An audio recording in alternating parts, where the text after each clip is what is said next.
जब मैं मेरे मायके में थी, तो फिर मेरे पति ने मुझे फ़ोन किया, उन्होंने बोला तुम यहाँ पे आ जाओ और मुझे कुछ कपड़े भी लेने थे, तो फिर मैं अपने ससुराल आई और मैंने वहाँ पे आई तो मेरा भाई मेरे साथ था।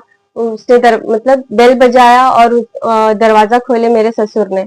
तो जैसे ही मैं एक कदम आगे बढ़ाई उन्होंने मुझे ज़ोर से पकड़ा और गिरा दिया नीचे। नीचे गिराने के बाद उन्होंने मेरा कपड़ा खींचा, मेरा ब्रा भी खींचा, मेरा पूरा कपड़ा एकदम फाड़ दिया, मेरा इधर-इधर सब कपड़ा फट चुका था और मेरा पैंट भी फाड़ दिया उन्होंने। इतना मारा-पीटी किया, मुझे बहुत चोट भी लगी उनके वजह से। क्योंकि वो चाहते थे कि मैं उनके घर ना आऊँ। लेकिन वो मेरा ससुराल है। अभी तक हमारा ऐसा कुछ हुआ नहीं है कि मैं नहीं जा सकती हूँ। लेकिन तो मैं गई मेरा सब कपड़ा लेने के लिए, फिर भी वो मुझे घर में नहीं ले रहे थे। मैं बहुत कोशिश की, मैं प्यार से बात की उनसे कि मुझे मेरा कपड़ा ले लेने दो, मैं चली जाऊंगी वापस। तो भी वो सुने नहीं। उन्होंने मुझे बहुत हाथापाई किया, बहुत मुझे चोट पहुंचाई। उसके बाद कपड़ा भी मेरा फाड़ दिया, बहुत तकलीफ दिया उन्होंने मुझे। और फिर मैं फिर जोर जोर से चिल्लाने लगी तो मेरा भाई आया मुझे बचाने के लिए, मेरी मम्मी भी आई। तो फिर उसके बाद उन्होंने झूठा झूठा इल्जाम मेरे भाई पे लगा दिया और फिर उन्होंने फिर हम पुलिस को भी कॉल किए। जब पुलिस आई फिर उसके बाद उनके फैमिली के मेंबर धीरे धीरे आ रहे थे, जैसे उसकी बहन पुलिस आने के बाद आई।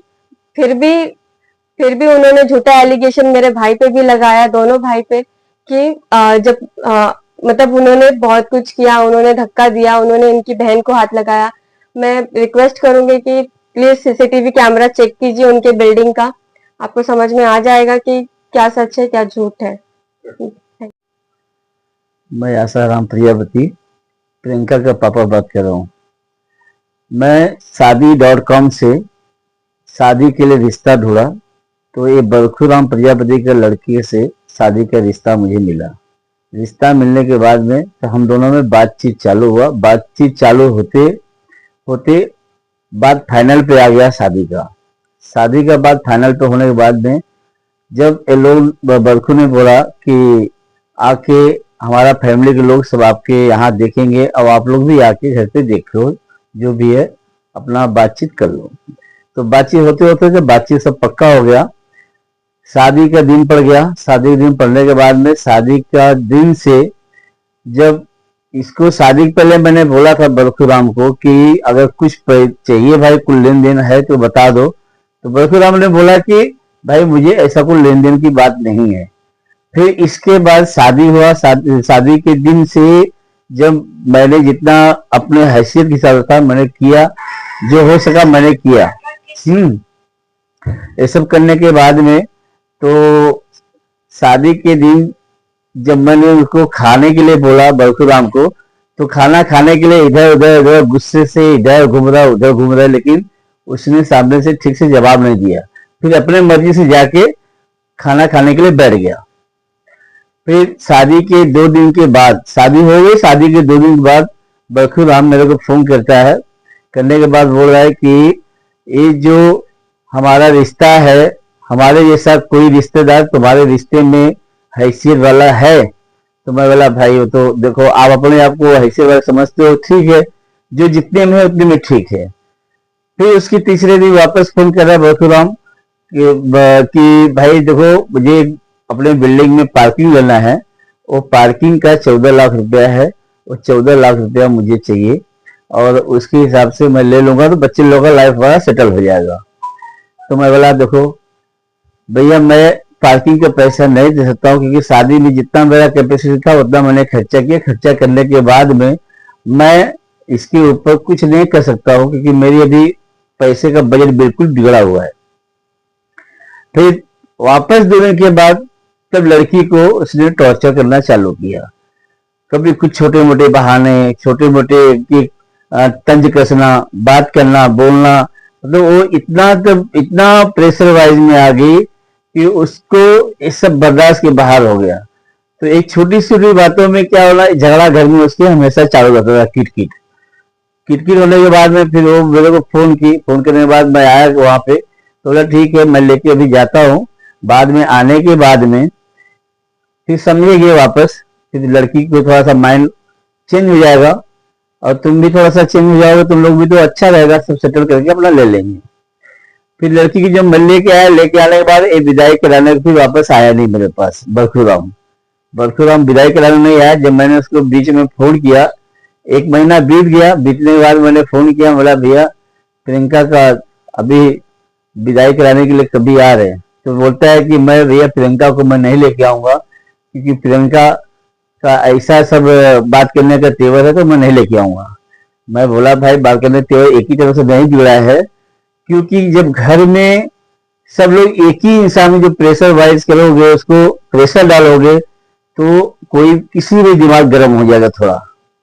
उसके सपोर्ट में ना उसका हस्बैंड खाली आना कानी कर लेता है, और हस्बैंड को बोलती है तो हस्बैंड बोलता है ठीक है हमारे मम्मी पापा ऐसे हैं, उनका नजरअंदाज कर दो बात का। खुद उसका हस्बैंड बोलता है कि मम्मी पापा हमारे पापा का नेचर सही नहीं है। फिर इसके बाद बोलता है उनका कपड़े मत धोया करो, उनसे दूर रहा करो। ये शिव बोलेगा लड़का बरखूराम का। और सारी बातें जो इसकी फैमिली में है, इसके खिलाफ सारी बातें बताई, और बताने के बाद में ऐसे ऐसे गलत है मेरे पापा। सब कुछ सुनने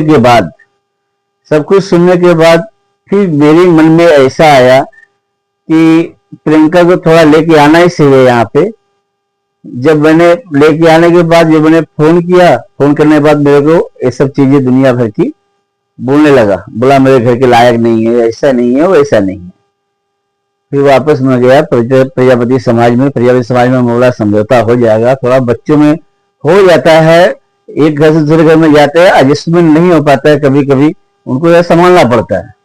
तो इनके घर में संभालने ऐसा कोई हिस्सा हुआ ही नहीं कि कोई एक फैमिली मेंबर मिलकर उसका सपोर्ट करे। जो भी है सब ये लोगों ने कुछ सपोर्ट करने तैयार नहीं हुए। इनको बस खाली एक दहेज का मसला, वही जो 14 लाख की पार्किंग की बात थी, उसको ही दिमाग में रख के, और ये बरखूराम ने अपने बीवी और दोनों लड़कियों को आगे करके और पीछे से इनको सबका मजा देखता था। तब इसके बाद बार बार एक ही बात का मैं रिक्वेस्ट करते रहा, बोला लेके जाओ, लड़की है, आगे उसका दिमाग डिसमिस हो जाएगा, चेंज हो जाएगा कि चलो ठीक है भाई, उसके बाद कभी कुछ नहीं होगा। फिर नहीं सुना, ना कि आगे कोई बात ही नहीं सुन रहा है। फिर मैं गया प्रजापति समाज में, वहां भी समझौता करने को गया, तो वहां भी फिर वही सब बातें करना चालू कर दिया उसने। बोलता मैं नहीं रखूंगा। जब घुमा फिरा के बात एक ही है कि इसको नहीं रखना है।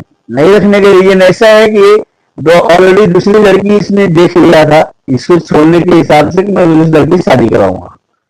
और ये सब बातें लेके आगे इतना बढ़ते जा रहा है कि बरखूराम का बात में गालियां देना, जब भी फोन करता था उल्टी बात करना, गाली से बात करना, ये सारी चीज उसके अंदर हमेशा रहता था। मतलब नफरत उसके अंदर इतना हो गया था कई बार में। शादी पहले सब कुछ सही था, शादी पहले ठीक था, कोई प्रॉब्लम नहीं था इसको। शादी के बाद से 2-3 दिन के बाद से इसको जब ऐसा नफरत चालू हुआ कि वो दहेज के विषय में ना कुछ भी अनबन बोलता था, कुछ भी करता था।